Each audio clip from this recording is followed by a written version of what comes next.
മലപ്പുറത്ത് 3 പേർക്ക് മലമ്പനി സ്ഥിരീകരിച്ചു. രോഗം സ്ഥിരീകരിച്ചത് നിലമ്പൂരിലും പൊന്നാനിയിലും. പൊന്നാനിയിൽ 1200 പേരുടെ സാമ്പിൾ പരിശോധിച്ചു. പ്രതിരോധ പ്രവർത്തനങ്ങൾ ഊർജിതമാക്കി ആരോഗ്യവകുപ്പ്. സംസ്ഥാനത്ത് മഴക്കെടുതിയിൽ 2 മരണം. ഇടുക്കി മാങ്കുളത്ത് പുഴയിൽ വീണ യുവാവിന് ദാരുണാന്ത്യം. ആലപ്പുഴയിൽ മരം വീണ ചികിത്സയിലിരുന്ന യുവാവ് മരിച്ചു. എറണാകുളം പള്ളിക്കരയിൽ മണ്ണിടിഞ്ഞ് വീട് തകർന്നു.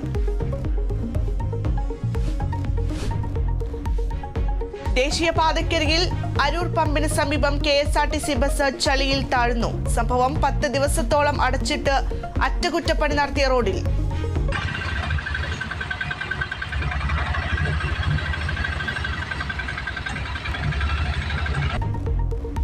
ദേശീയപാതയിൽ അരൂർ തുറവൂർ ഭാഗത്തെ ദുരിതയാത്രയ്ക്ക് അറുതിയില്ല.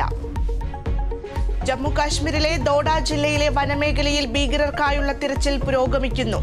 സർക്കാരിന്റെ പിടിപ്പുകേട് കൊണ്ടാണ് ഭീകരാക്രമണം വർദ്ധിക്കുന്നതെന്ന് കോൺഗ്രസും PDPയും.